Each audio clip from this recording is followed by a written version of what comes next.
sebelum itu sebetulnya kita bisa membuktikan bahwa yang dilakukan Komnas HAM itu bukan penyelidikan, tapi pemantauan yang saya sudah sebut di awal. Tapi itulah bagaimana kesimpulan kita bahwa itu bukan hasil penyidikan, itu kita uraikan dalam buku. Jadi karena ada temuan, di satu sisi ini adalah pelanggaran HAM berat, tapi di sisi lain bahwa temuan kita yang dilakukan Komnas HAM sekarang ini adalah hasil dari konspirasi untuk melindungi pembunuh yang sebenarnya sambil menunjuk bahwa yang dibunuh itulah yang melakukan kejahatan, yang memulai kejahatan. Masalah besar ini kok dikecil-kecilkan, tapi masalah kecil kok dibesar-besarkan. Pelanggaran prokes Habib Rizik itu adalah masalah kecil yang dibesar-besarkan. Pembunuhan atau pembantaian 6 laskar FPI adalah masalah besar yang dikecil-kecilkan.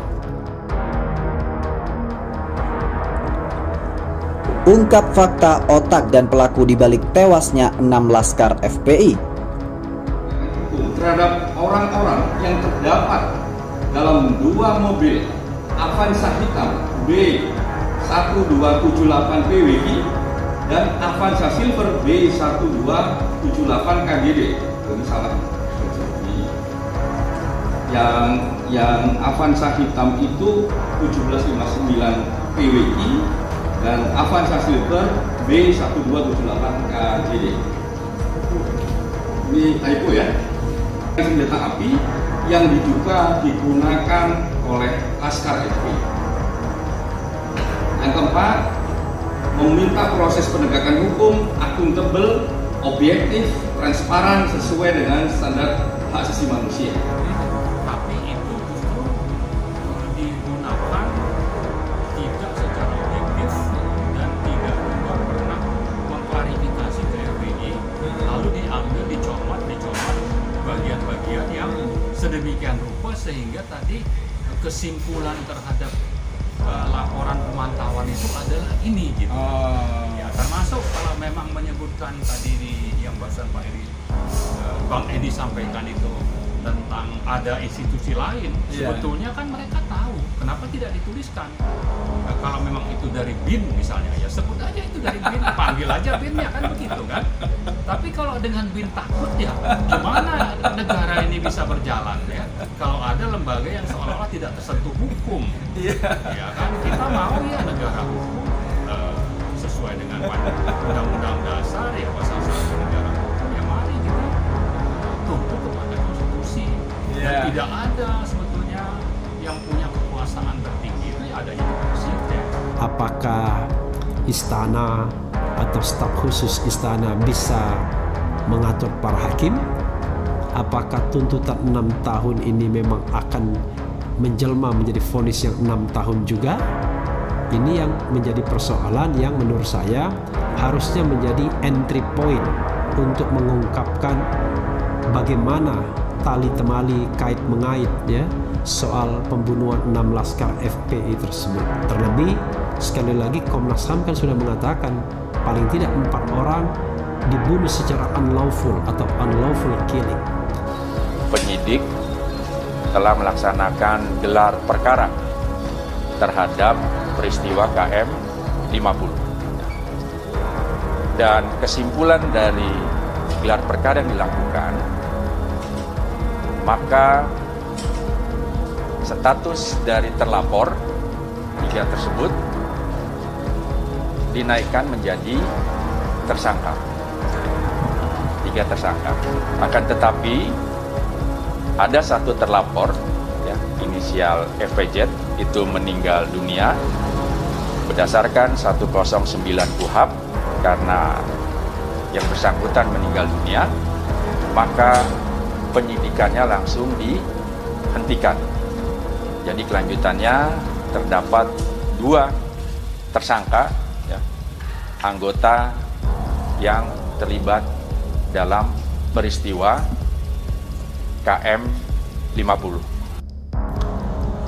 Masalah kecil orangnya ditahan, masalah besar dibiarkan saja karena dianggap kooperatif katanya.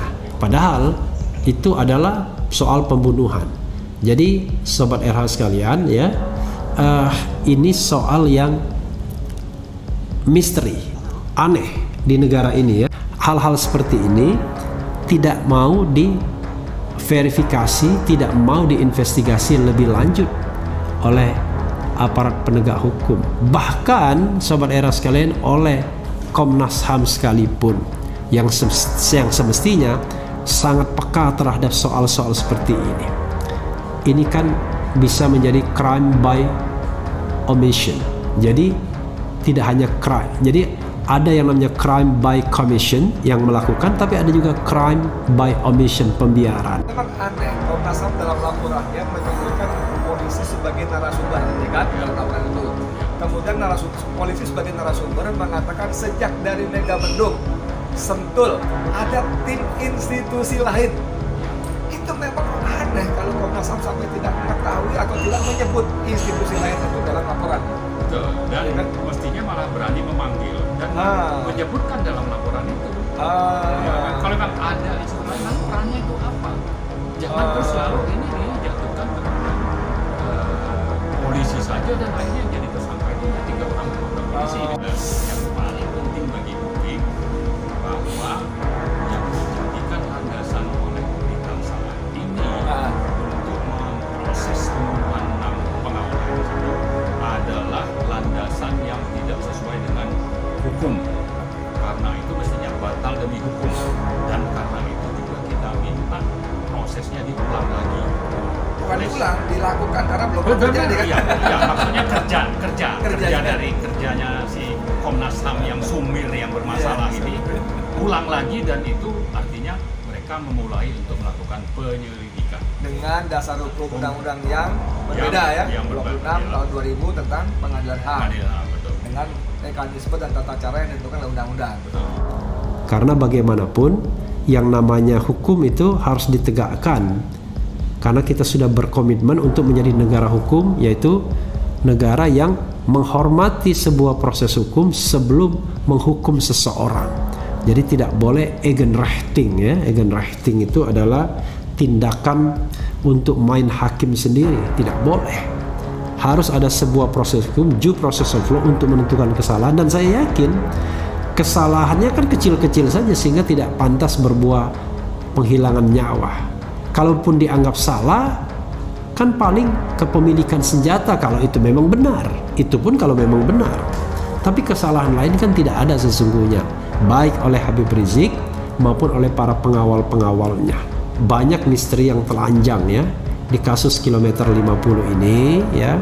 Nama Dias Hendro Priyono adalah sebuah seperti keyword saja, barangkali salah satu keyword untuk mengungkap hal seperti ini, terutama terkait dengan cuitan dia sampai jumpa di 2026 itu yang pasti ada maksudnya. Tidak mungkin kan orang membuat postingan itu tidak punya maksud, tidak punya keinginan, tidak sadar apa isinya, pasti ada. Nah, cuma memang yang harus dikaitkan, harus dipastikan adalah apakah itu ada kaitannya dengan HRS atau tidak.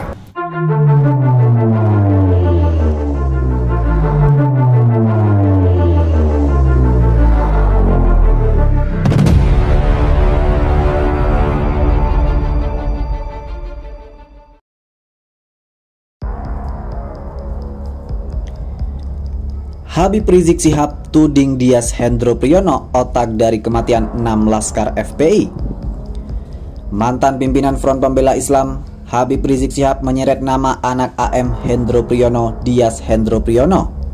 Dalam nota pembelaannya alias pledoi dalam kasus tes swab RS Umi Bogor di Pengadilan Negeri Jakarta Timur pada Kamis 10 Juni 2021. Dia menuding ada rekayasa dalam tuntutan jaksa. Karena semua itulah saya tidak kaget dengan tuntutan sadis JPU untuk memenjarakan saya selama 6 tahun. Sebab sejak awal rekayasa kasus ini sudah sangat nyata dan kasat mata, kata Habib Rizik. Dia pun menduga salah satu staf presiden bidang intelijen Dias Hendro Priyono terlibat dalam pembantaian 6 laskar FPI. Pembantaian tersebut terjadi pada 7 Desember 2020. Apalagi saat pertama kali saya ditahan dalam kasus kerumunan Petamburan pada 12 Desember 2020, salah satu staf Presiden bidang intelijen, Dias Hendro Priyono, yang diduga kuat terlibat dalam pembantaian 6 laskar pengawal saya pada tanggal 7 Desember 2020, langsung memposting pesan singkat dalam akun Instagram dan Twitter resminya dengan bunyi, "Sampai ketemu di 2026," kata Habib Rizik. Dia menduga hal tersebut adalah wujud nyata tentang rencana Dias untuk menjebloskannya ke penjara.